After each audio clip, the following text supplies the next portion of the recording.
মুসলমানের চেয়ে কাপড় চোপড় দুনিয়াতে বেশি কেউ পড়ে না। মুসলমানের চেয়ে প্রসাধনী দুনিয়ার কেউ বেশি ব্যবহার করে না। মুসলমানের চেয়ে আসবাবপত্র দুনিয়ার কেউ বেশি ব্যবহার করে না। মুসলমানের চেয়ে বেশি আইটেম দুনিয়ায় কেউ খায় না। আপনি শুধু এই বাজারটা চক্কর দিয়ে আসেন, শুধু এক এক আইটেমের ছবি নিয়ে আসেন, দেখবেন যে 300-400 আইটেম এখানেই আছে। না নাই? মুসলমানের চেয়ে বেশি আইটেম কেউ খায় না। সংখ্যায় 250 কোটি। তারপরে এই দুই অবস্থা কেন? বিবেক দিয়ে চিন্তা করেন। কিন্তু কোরআন বলে না উম্মতে মুহাম্মদীর এই দুরবস্থা হবে। কোরআন তো বলে আনতুমুল আলাউনা, তোমরা সবার উপরে থাকবে। কোরআন তো বলে উলাইকা লাহুমুল আমান, নিরাপত্তার চাদর দিয়ে তোমাদেরকে ঢেকে রাখবো। কোরআন তো বলে লাহুম রিজকুন কারীম, ক্লান্তিহীন রিজিক তোমাদের হাতে আমরা উঠায় দিব। কোরআন তো বলে হায়াতান তাইয়্যিবা, পছন্দের জীবন আমি তোমাদেরকে দিব। কোরআন তো বলে ইন্না নানানসুরু, আমরা 24 ঘন্টা তোমাদেরকে সাহায্য করব। কোরআন তো বলে ইন্নাল ইজ্জাতা লিল্লাহি ওয়া লিরাসূলিহি ওয়া লিল মুমিনিন। কিন্তু আজকে মুসলমান সারা দুনিয়ায় নিষ্পেষিত কেন? নির্যাতিত কেন? ঘৃণিত কেন? অবহেলিত কেন? দীক্ষিত কেন? বঞ্চিত কেন? বরং তাকাইলে দেখা যায় কুকুরের চেয়েও অদম। ফ্রান্সে তো 7 স্টার হোটেল আছে কুকুরের জন্য। আমি তো চোখে দেখা বলতেছি আপনাদেরকে, আমি 2 বার ফ্রান্স গেছি। 7 স্টার হোটেল আছে কুকুরের জন্য। অথচ ফিলিস্তিনের বাচ্চাদের জন্য একটা রুটির টুকরা নাই। আওয়াজ দিয়েন না, শুনতে থাকেন আওয়াজ ছাড়া। পরের গুলাতে আওয়াজ দিয়েন, আমার কোনো আফসোস থাকবে না। আমারটা মনোযোগ দিয়ে শুনতে থাকেন। কেন এই দুরবস্থা? আমাদের এই দুরবস্থা কেন? সমস্ত অঙ্গীকার তো আমাদের সাথে ছিল, আর থাকাই বাঞ্ছনীয়। কেননা আমাদের পরে তো কোনো উম্মত নাই যে আল্লাহ অন্যের জন্য রাখবে, ওরা আসলে ওদেরকে উঠায় দিবে। আমাদের পরে তো কোনো উম্মত নাই। মুহাম্মদুর রাসূলুল্লাহর পরে তো কোনো নবী নাই যে রাইখা দিবে আর ওনাকে আসলে উঠায় দিয়া দিবে। আমি 3-4টা জিনিস দেখায় শেষ করব। আমাদের দুরবস্থার কারণ সংখ্যা না। যদি সংখ্যা হইতো তাহলে আজকে আমরা 250 কোটি। আমাদের দুরবস্থার কারণ দেশ না, তাইলে আমাদের 60টা মুসলমান দেশ। আমাদের দুরবস্থার কারণ অর্থ না। যদি অর্থ হইতো তাহলে আপনি খবর নিয়ে দেখেন দুনিয়ার 70% সম্পদ মুসলমানের পায়ের নিচে, বরং আরো বেশি হবে। মুসলমানের পায়ের নিচে দুনিয়ার 70% ধন সম্পদ। আমাদের দুরবস্থা ধন সম্পদের কারণে না। বাকি তো 3টা দেখাইলাম। আমাদের মা বোনরা বেপরদায় রাস্তায় চলে কেন? মুসলমান আমরা দাবি করি, কিন্তু ইসলামের রং আমাদের ভিতরে নাই। দ্বিতীয় দেখাইতেছি। দ্বিতীয়, উম্মতে মুহাম্মদী বইলা দাবি করি বটে, কিন্তু মুহাম্মদুর রাসূলুল্লাহর আদর্শ আমাদের ভিতরে নাই। আদর্শ যদি থাকতো তাইলে উম্মতে মুহাম্মদী দাড়ি ছাসে কি করে? আপনি আমাকে যুক্তি দিয়া বুঝান। দাড়ি আছে কি করে? ওই সমাজে ল হয় কি করে যে দাড়ি হইলে চাকরি হবে না? যারা নিজেদেরকে উম্মতে মুহাম্মাদি বলে ওই সমাজে ল হয় কি করে, কানুন হয় কি করে, সরকারি নিয়ম হয় কি করে যে দাড়ি থাকলে চাকরি হবে না? কি নিয়ম নাই আমাদের দেশে? হ্যাঁ, নাই না? নাই। ওই যে জিজ্ঞেস করেন তো, অনুমতি নিয়ে দাড়ি রাখতে হয় কেন? অথচ আপনি দাবি করেন আমি উম্মতে মুহাম্মাদি, মুহাম্মদুর রাসূলুল্লাহর উম্মত। ওই উম্মত শেভ করে কি করে? নবীর আদর্শ কোথায়? ইমাম বুখারী রহমতুল্লাহ আলাইহি তো আমাকে বুঝায়, বুখারী শরীফের মাধ্যমে কবরের সর্বপ্রথম প্রশ্ন হবে মা কুনতা তাকুলু ফি হাদার রাজুলি মুহাম্মাদিন সাল্লাল্লাহু আলাইহি ওয়াসাল্লাম। কিতাবুল জানায়েজ এই হাদিস আছে 2 বার। সর্বপ্রথম প্রশ্ন হবে একের ভিতরে 3, যে তুমি আমার বন্ধুর আদর্শে কতটুকু আদর্শবান ছিল আগে এটা বলো, ওনার সম্বন্ধে তোমার ধারণা কি ছিল এটা বলো, ওনাকে কতটুকু চিনতে এটা বলো। সর্বপ্রথম কবরে প্রশ্ন এটা।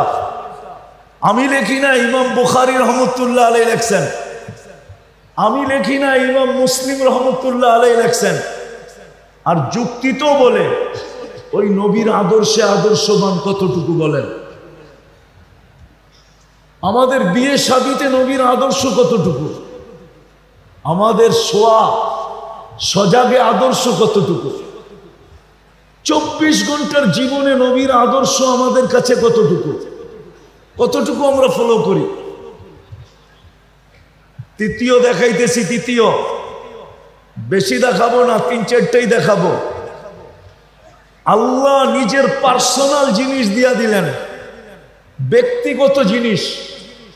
কোরআন আল্লাহর কালামুল্লাহ, আল্লাহর ব্যক্তিগত জিনিস, আল্লাহর কালাম আমাদেরকে উঠায়া দিয়া দিলেন। ওলামা একমত হবে কিনা জানি না।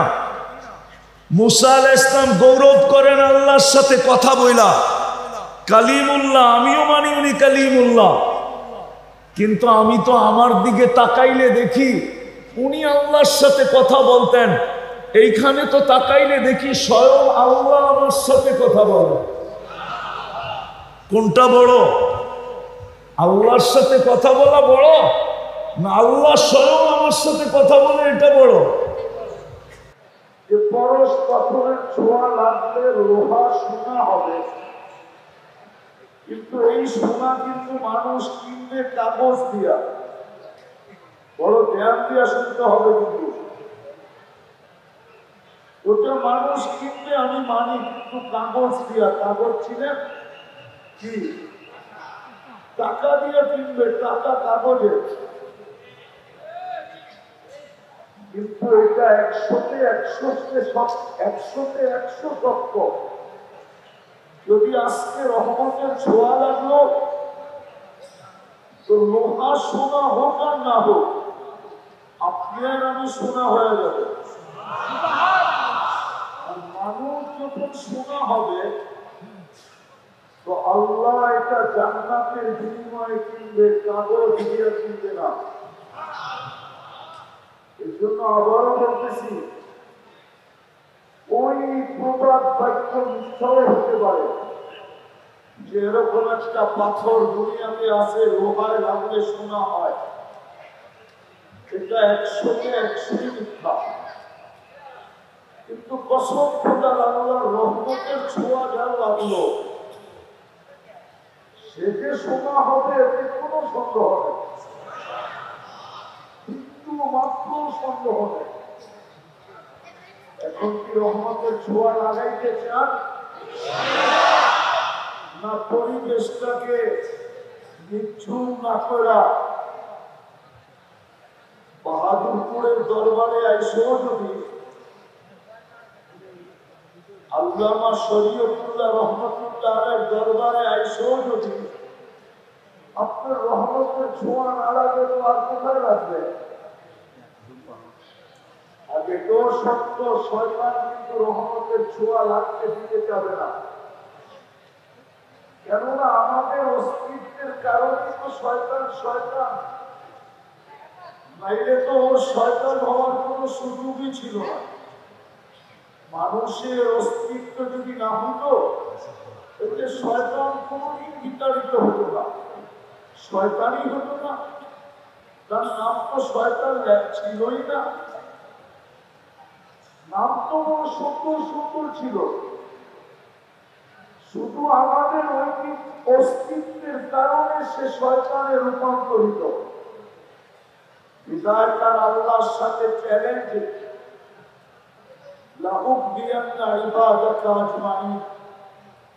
একটাকেও আমি জান্নাতে যেতে দিব না, প্রত্যেকটাকে গোমরা করে ছেড়ে দিব। এটা কিন্তু শয়তানের চ্যালেঞ্জ।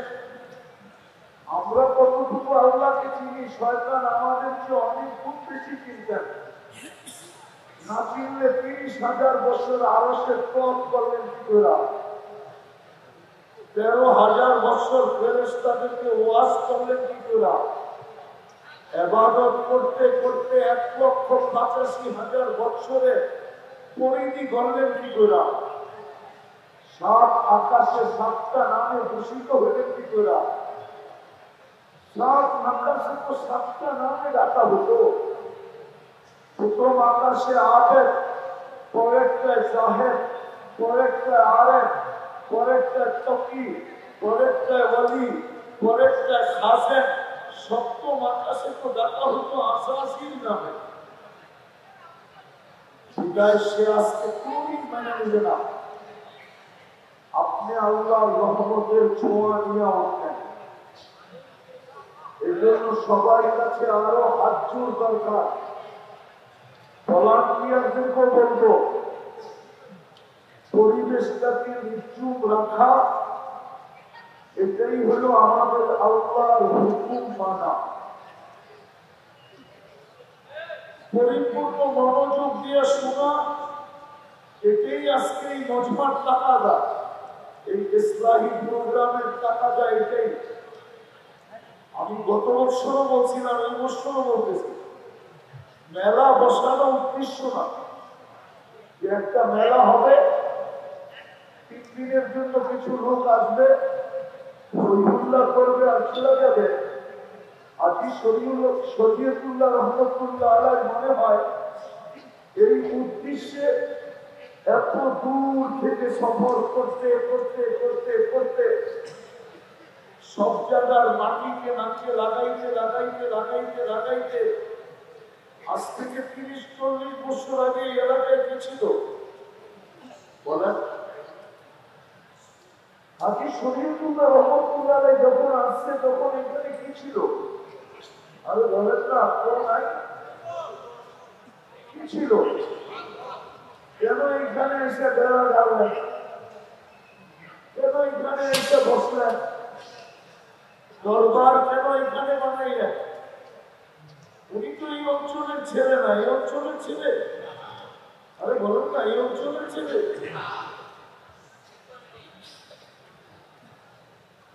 এইখানে ছিল না, যেখান থেকে পড়ালেখা শেষ করে আসছেন, টাকা কাছে ছিল না দূরে ছিল? টাকার উপর দিয়ে তো আসছেন, ঠিক না? বলবেন নৌ যোগাযোগ ছিল, তাইলে আমি একটি সুন্দর এলাকা দেখাই।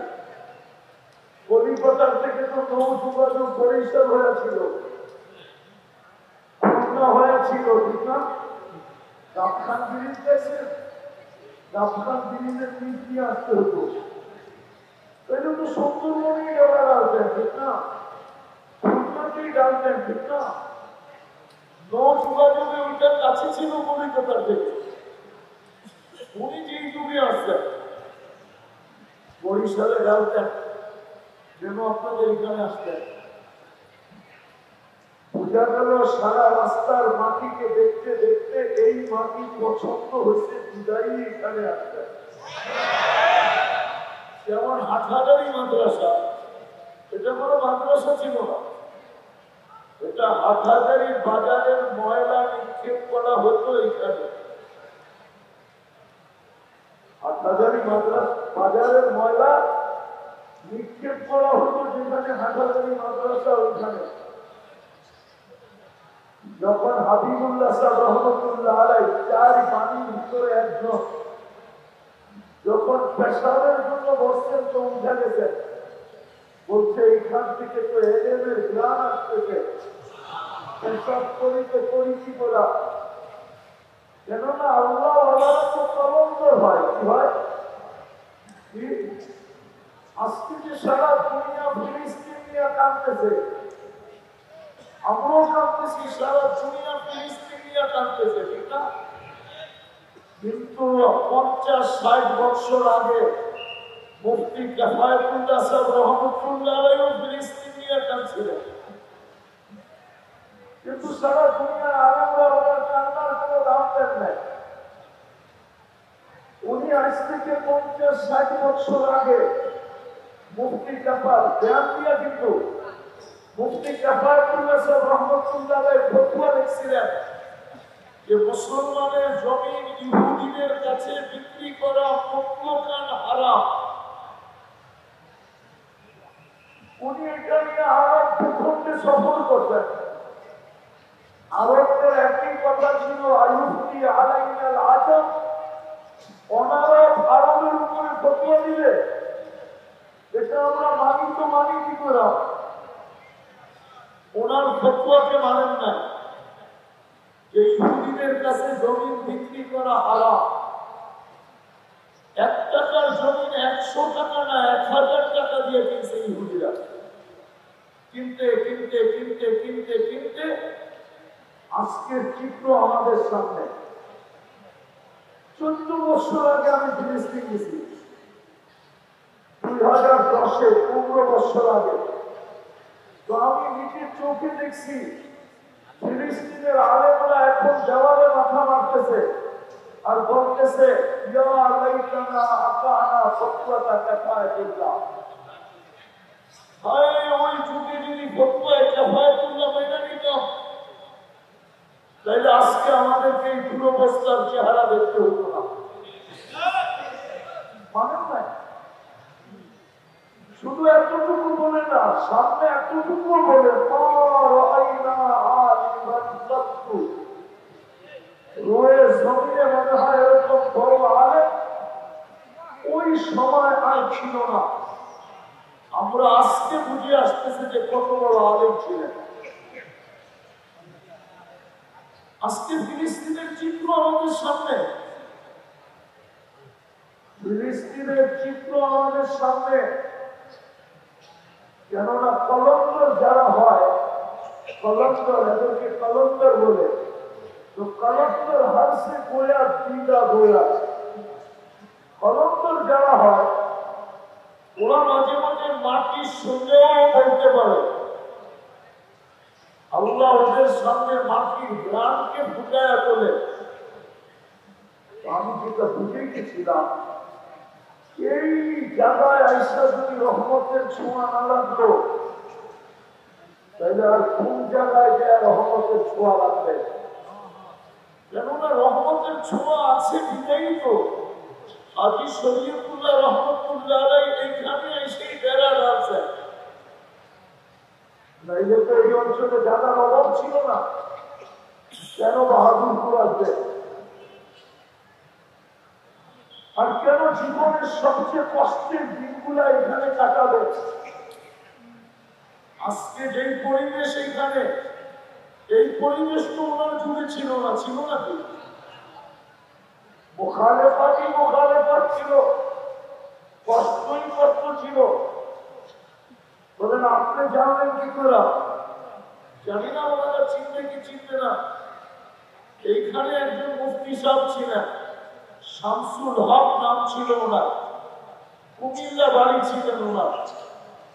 এইখান থেকে পরে উনি চলে গেছিলেন কামরাঙ্গীর চর, হাফিজি হুজুর রহমতুল্লাহ আলাইহি মাদ্রাসায়। পড়ার সময় আমাদের উস্তাদ ছিলেন, পড়ার সময় উনি হাজী শরীয়তুল্লাহ রহমতুল্লাহ আলাইহির কাহিনী আমাদেরকে শুনাইলেন। ওই সত্যে সত্যে যতটুকু আমার ছোট মুখস্থ হচ্ছে ওটাই আমি বলতেছি। জানি না নিউ জেনারেশন ওনাকে চিনতে কি চিনতে না, উনি এখন বেঁচে নাই, চলে গেছেন দুনিয়ার থেকে। এখানে মহাদ্দেশ ছিলেন এবং মুফতিও ছিলেন, এইখান থেকে উনি চলে গেছেন আপনি কি হুজুর রহমতুল্লাহ আলাইহির খেদমতে। তো ওনার মুখ থেকে আমরা শুনতাম হাজী শরীয়তুল্লাহ রহমতুল্লাহ আলাইহির জীবনী। আমি যেটা বুঝে গেছিলাম আপনাদেরকে, আল্লাহ করুক শুধু আমার কথা না, যখনই কথা হবে পরিপূর্ণ মনোযোগ দিয়ে শোনা যায় আর পরিবেশটাকে চুপ রাখা যায়। আল্লাহর হুকুম মানার দ্বারাই আমাদের এই ছোট্ট জীবনটা গড়বে। আজকে মুসলমানের দুরবস্থা এই জন্যই, নাইলে মুসলমানের উম্মতে মুহাম্মদীর দুরবস্থা হওয়ার কথা ছিল না। আপনি কোরআন হাদিস ঘাটেন, সব জায়গায় একত্রিত করে দেখেন যে উম্মতে মুহাম্মদীর এই দুরবস্থা হওয়ার কথা ছিল না। আজকে আমাদের যে দুরবস্থা, 250 কোটি হওয়া সত্ত্বেও, 60টা মুসলিম দেশ থাকা সত্ত্বেও, 4টা দেশের টাকা দুনিয়ার সবচেয়ে বড় টাকা হওয়া সত্ত্বেও, কুয়েত, বাহরাইন, ওমান, ব্রুনাই 4 দেশের টাকা দুনিয়ার সবচেয়ে বড় টাকা। মুসলমানের যে কাপড় চোপড় দুনিয়ার বেশি কেউ পরে না, দুনিয়ার সবচেয়ে কাপড় চোপড় বেশি পরে মুসলমান। কেন মুসলমানের পোশাকই তো লম্বা লম্বা, ঠিক না? কি বলেন? বিকিনি বানাইতে আর কতটুকু কাপড় লাগে? বিকিনি বানাইতে বেশি থেকে বেশি 4 কাপড় লাগে। মুসলমানের চেয়ে কাপড় চোপড় দুনিয়াতে বেশি কেউ পড়ে না। মুসলমানের চেয়ে প্রসাধনী দুনিয়ার কেউ বেশি ব্যবহার করে না।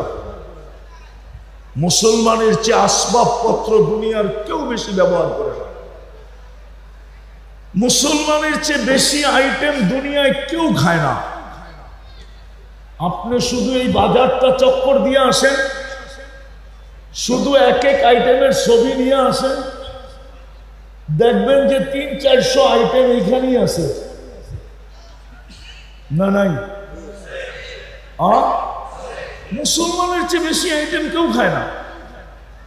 সংখ্যায় 250 কোটি, তারপরে এই দুই অবস্থা কেন? বিবেক দিয়ে চিন্তা করেন। কিন্তু কোরআন বলে না উম্মতে মুহাম্মদীর এই দুরবস্থা হবে। কোরআন তো বলে আনতুমুল আলাউনা, তোমরা সবার উপরে থাকবে। কোরআন তো বলে উলাইকা লাহুমুল আমান, নিরাপত্তার চাদর দিয়ে তোমাদেরকে ঢেকে রাখবো। কোরআন তো বলে লাহুম রিজকুন কারীম, ক্লান্তিহীন রিজিক তোমাদের হাতে আমরা উঠায় দিব। কোরআন তো বলে হায়াতান তাইয়্যিবা, পছন্দের জীবন আমি তোমাদেরকে দিব। কোরআন তো বলে ইন্না নানানসুরু, আমরা 24 ঘন্টা তোমাদেরকে সাহায্য করব। কোরআন তো বলে ইন্নাল ইজ্জাতা লিল্লাহি ওয়া লিরাসূলিহি ওয়া লিল মুমিনিন। কিন্তু আজকে মুসলমান সারা দুনিয়ায় নিষ্পেষিত কেন? নির্যাতিত কেন? ঘৃণিত কেন? অবহেলিত কেন? দীক্ষিত কেন? বঞ্চিত কেন? বরং তাকাইলে দেখা যায় কুকুরের চেয়েও অদম। ফ্রান্সে তো 7 স্টার হোটেল আছে কুকুরের জন্য। আমি তো চোখে দেখা বলতেছি আপনাদেরকে, আমি 2 বার ফ্রান্স গেছি। 7 স্টার হোটেল আছে কুকুরের জন্য, অথচ ফিলিস্তিনের বাচ্চাদের জন্য একটা রুটির টুকরা নাই। আওয়াজ দিয়েন না, শুনতে থাকেন আওয়াজ ছাড়া। পরের গুলাতে আওয়াজ দিয়ে না, আমার কোনো আফসোস থাকবে না, আমারটা মনোযোগ দিয়ে শুনতে থাকেন। কেন এই দুরবস্থা? আমাদের এই দুরবস্থা কেন? সমস্ত অঙ্গীকার তো আমাদের সাথে ছিল, আর থাকাই বাঞ্ছনীয়। কেননা আমাদের পরে তো কোনো উম্মত নাই যে আল্লাহ অন্যের জন্য রাখবে, ওরা আসলে ওদেরকে উঠায় দিবে। আমাদের পরে তো কোনো উম্মত নাই, মুহাম্মদুর রাসূলুল্লাহর পরে তো কোনো নবী নাই যে রাইখা দিবে আর ওনাকে আসলে উঠায় দিয়া দিবে। আমি 3-4টা জিনিস দেখায় শেষ করব। আমাদের দুরবস্থার কারণ সংখ্যা না। যদি সংখ্যা হইতো তাহলে আজকে আমরা 250 কোটি। আমাদের দুরবস্থার কারণ দেশ না, তাইলে আমাদের 60টা মুসলমান দেশ। আমাদের দুরবস্থার কারণ অর্থ না। যদি অর্থ হইতো তাহলে আপনি খবর নিয়ে দেখেন, দুনিয়ার 70% সম্পদ মুসলমানের পায়ের নিচে, বরং আরো বেশি হবে। মুসলমানের পায়ের নিচে দুনিয়ার 70% ধন সম্পদ। আমাদের দুরবস্থা ধন সম্পদের কারণে না। বাকি তো 3টা দেখাইলাম। আমাদের মা বোনরা বেপরদায় রাস্তায় চলে কেন? মুসলমান আমরা দাবি করি, কিন্তু ইসলামের রং আমাদের ভিতরে নাই। দ্বিতীয় দেখাইতেছি, দ্বিতীয়, উম্মতে মুহাম্মদী বলে দাবি করি বটে, কিন্তু মুহাম্মদুর রাসূলুল্লাহর আদর্শ আমাদের ভিতরে নাই। আদর্শ যদি থাকতো তাইলে উম্মতে মুহাম্মদী দাড়ি ছাসে কি করে? আপনি আমাকে যুক্তি দিয়া বুঝান, দাড়ি ছাসে কি করে? ওই সমাজে ল হয় কি করে যে দাড়ি হইলে চাকরি হবে না? যারা নিজেদেরকে উম্মতে মুহাম্মদী বলে, ওই সমাজে ল হয় কি করে, কানুন হয় কি করে, সরকারি নিয়ম হয় কি করে যে দাড়ি থাকলে চাকরি হবে না? কি নিয়ম নাই আমাদের দেশে? হ্যাঁ, নাই না? নাই। ওই যে জিজ্ঞেস করেন তো, অনুমতি নিয়ে দাড়ি রাখতে হয় কেন? অথচ আপনি দাবি করেন আমি উম্মতে মুহাম্মদী, মুহাম্মদুর রাসূলুল্লাহর উম্মত। ওই উম্মত শেভ করে কি করে? নবীর আদর্শ কোথায়? ইমাম বুখারী রহমতুল্লাহ আলাইহি তো আমাকে বুঝায়, বুখারী শরীফের মাধ্যমে কবরের সর্বপ্রথম প্রশ্ন হবে, মা কুনতা তাকুলু ফি হাদার রাজুলি মুহাম্মাদিন সাল্লাল্লাহু আলাইহি ওয়াসাল্লাম। কিতাবুল জানায়েজ এই হাদিস আছে 2 বার। সর্বপ্রথম প্রশ্ন হবে 1-এর ভিতরে 3, যে তুমি আমার বন্ধুর আদর্শে কতটুকু আদর্শবান ছিল আগে এটা বলো। ওনার সম্বন্ধে তোমার ধারণা কি ছিল এটা বলো। ওনাকে কতটুকু চিনতে এটা বলো। সর্বপ্রথম কবরে প্রশ্ন এটা। আমি লিখি না, ইমাম বুখারী রহমতুল্লাহ আলাইহি লেখছেন। আমি লিখি না, ইমাম মুসলিম রহমতুল্লাহ আলাইহি লেখছেন। আর যুক্তি তো বলে ওই নবীর আদর্শে আদর্শবান কতটুকু বলেন।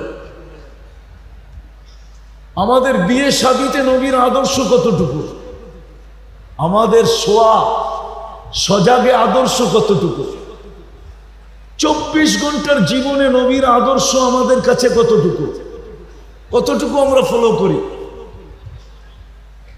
তৃতীয় দেখাইতেছি, তৃতীয়, বেশি দেখাবো না, 3-4টাই দেখাবো। আল্লাহ নিজের পার্সোনাল জিনিস দিয়া দিলেন, ব্যক্তিগত জিনিস। কোরআন আল্লাহর কালামুল্লাহ, আল্লাহর ব্যক্তিগত জিনিস, আল্লাহর কালাম আমাদেরকে উঠায়া দিয়া দিলেন। ওলামা একমত হবে কিনা জানি না। মুসা আলাইহিস সালাম গৌরব করেন আল্লাহর সাথে কথা বইলা, কালিমুল্লাহ, আমিও মানি উনি কালিমুল্লাহ, কিন্তু আমি তো আমার দিকে তাকাইলে দেখি উনি আল্লাহর সাথে কথা বলতেন। এইখানে তো তাকাইলে দেখি স্বয়ং আল্লাহ আমার সাথে কথা বলে। কোনটা বড়? আল্লাহর সাথে কথা বলা বড় না আল্লাহ স্বয়ং আমার সাথে কথা বলে এটা বড়? কিন্তু বলুক এই মজমা, আমার জাতি তো 90% কোরআন পড়তে জানে না। আচ্ছা, পড়তে জানে না বাদ দিলাম, আমার জাতি তো 90% এখানে হবে না যে ডেলি কোরআনটাকে খোলা দেখে। পড়তে পারলো না, কোনো আপত্তি নাই, ডেলি কোরআনটাকে খোলা 2 মিনিট চোখ বুলায় যে আল্লাহর কালাম আমি পড়তে জানি না, কোনো আপত্তি নাই, দেখতে তো জানি, চোখ তো দিছেন, আমি একটু চোখ বুলাইয়া দেখলাম। রাগ হয়ে গেলেন? কয়জন আছে এখানে ডেলি কোরআনকে উঠায় এরকম চোখ বুলায়? তো আপনার দুরবস্থা হবে না তো হবে কার? কোরআন তো বাড়িতে চিৎকার দিতেছে, আপনি বলবেন কোরআন চিৎকার দেয় কি কইরা? তাইলে আমি ওলামাদেরকে জিজ্ঞাসা করব, খেজুর গাছ চিৎকার দিল কি কইরা? খেজুর গাছ কি চিৎকার দেয় না? যদি খেজুর গাছ চিৎকার দিতে পারে মুহাম্মদুর রাসূলুল্লাহর পিঠের ছোঁয়ার থেকে বঞ্চিত হওয়ার পরে, তাইলে আল্লাহর কালাম কেন চিৎকার দিবে না যে আপনার হাতের ছোঁয়া থেকে বৎসরের পর বৎসর বঞ্চিত?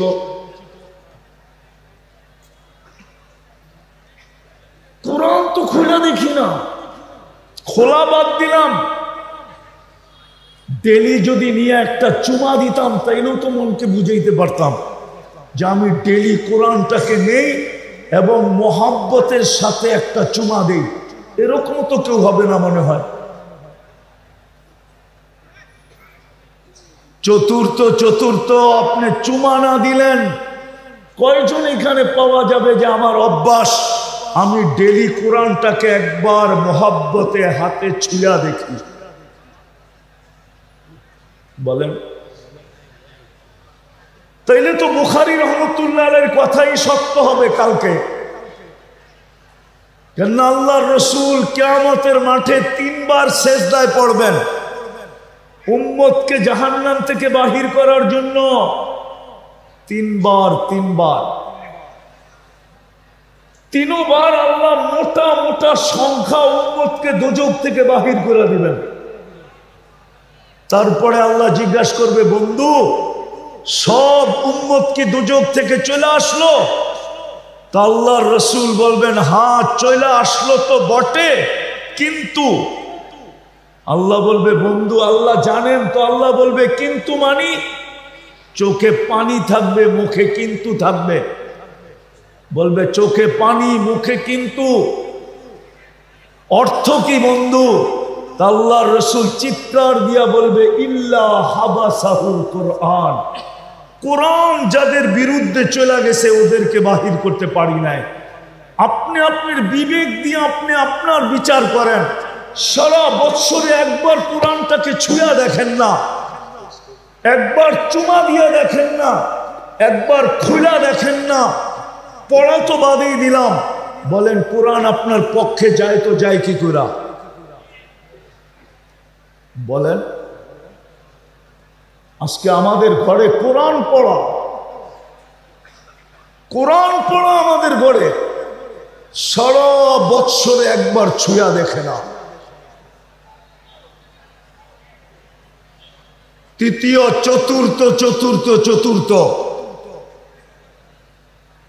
চতুর্থ আমি আমার সমাজের দিকে তাকাইলে দেখি একটু উন্নত হইতে দেরি, পদের দিক দিয়ে যদি উন্নত হয় তো নিজের বাড়িটাও উন্নত এলাকায় বানাইতে অভ্যস্ত।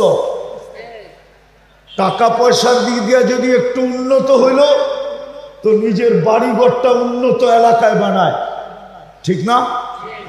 বাংলাদেশের উন্নত এলাকাকে ছেড়া ইংল্যান্ড, আমেরিকা, কানাডা, অস্ট্রেলিয়ার উন্নত এলাকায় যায় বাড়িঘর বানায়, ঠিক না? হ্যাঁ, সত্য তো। এটাই তো আমার সমাজের চিত্র, ঠিক না? আচ্ছা, আল্লাহ কি গরিব? হ্যাঁ, গরিব। হ্যাঁ, যদি গরিব না হইতো পদ্মার চরে কেন আল্লাহ নিজের ঘরটা দিলেন? আমাদের গ্রামে কেন আল্লাহ নিজের ঘরটা দিলেন? মসজিদ কি আল্লাহর ঘর না? কোন উম্মতকে তো আল্লাহ ঘর দেন নাই। কেবলা দিছেন, কাবা দিছেন, মানি আমি, কিন্তু ঘর দেন নাই। কেন ঘরটা দিলেন? আপনার বাড়ির দরজায় না। দক্ষিণ অঞ্চলে দেখলে তো দেখা যাবে প্রত্যেকের বাড়ির সামনে মসজিদ, ঠিক না? হ্যাঁ, এক বাড়িওয়ালার অন্য বাড়িওয়ালার মসজিদে শুধু একটু বনে নাই, বনাবনি হয় নাই, জুমার নামাজ পড়ে এসেই ঘোষণা দিয়ে দিয়েছে আমার এখানে একটা মসজিদ হবে। কি দক্ষিণ অঞ্চলের মসজিদ তো এরকম। হ্যাঁ, সমাজে সমাজে মসজিদ, ঠিক না? ফ্যামিলি ফ্যামিলিতে মসজিদ কেন দিল? আল্লাহ তো না করলো না। কিন্তু বলেন ঘরটা তো আয়না দিল আপনার পায়ের কাছে, 2 কদম দিলেই ঢুকতে পারেন আর নিজেকে সৌভাগ্যবান বানাইতে পারেন, জান্নাতের চাবি নিয়ে নিতে পারেন, আল্লাহ সম্মানের মালা গলায় পড়তে পারেন, আপনি যে জান্নাতি এই সার্টিফিকেট নিতে পারেন। নাইলে হাদিসে কেন আসলো যাকে বেশি বেশি মসজিদে যেতে দেখো ওকে ইমানদারের সাক্ষী দিয়া দাও? আল্লাহ আমরা দিলে কি হবে? তো আল্লাহ বলে তোমরা ইমানদার লেখা দিতে দেরি, আমি জান্নাতি লেখা দিতে দেরি করবো না। 90 ভাগ তো মসজিদে যায় না। আপনাদের কথা বলতেছি না, আমার জাতির 90 ভাগ তো মসজিদে যায় না। 10% নামাজ পড়ে কিনা জানি না। জুমার দিন কিছু লোক আসে, তো আপনার দুরবস্থা হবে না তো হবে কার? আরেকটা দেখাবো। আলী রাদিয়াল্লাহু তাআলা আনহুর কওল এই জন্য দেখাই। আলী রাদিয়াল্লাহু তাআলা আনহু বলেন 2 জিনিসের দিকে যদি আমি তাকাই তো আমার এটা বিশ্বাস হয় যে এই উম্মতকে আল্লাহ শাস্তি দিতে চান না। বলছে হযরত কোন জিনিসের দিকে? বলছে আমি যদি রমজানের দিকে দেখি তো মনে হয় আল্লাহ এই উম্মতকে শাস্তি দিতে চান না। যদি চাইতেন তাইলে 1 মাসকে কেন 70 মাস বানাইতেন? লাইলাতুল কদরকে কেন 83 বছর 4 মাস বানাইতেন? 1 মাস ইবাদত করলেই তো 89 বছর 2 মাস হয়।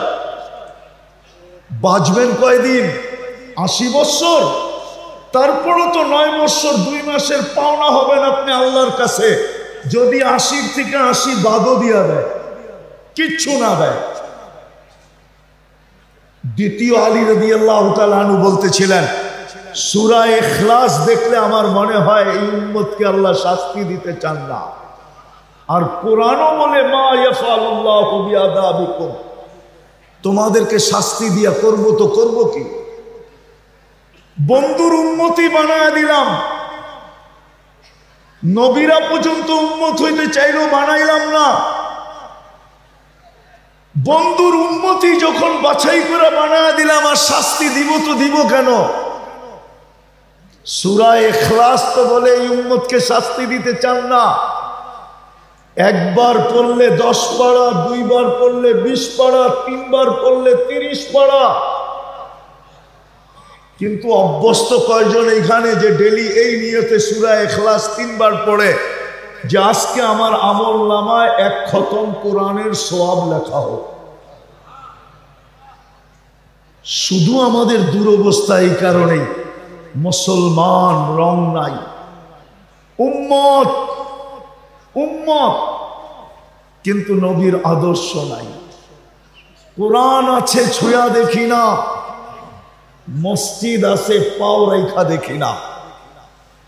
রমজান প্রতি বছর আসে, 100% যদি হইতো যে দিনদার, এক মাসের জন্য নামাজি হয়ে গেছে, 50% তো মুসলমান রমজানে নামাজ পড়ে না, 30% পড়লে হয়তো বেশি। অথচ সারা বৎসরের নামাজের রিকভারি করা যায় মাত্র 7 দিনে, 6 দিনে। 6 7 42, 420 দিনের নামাজের রিকভারি করা যায়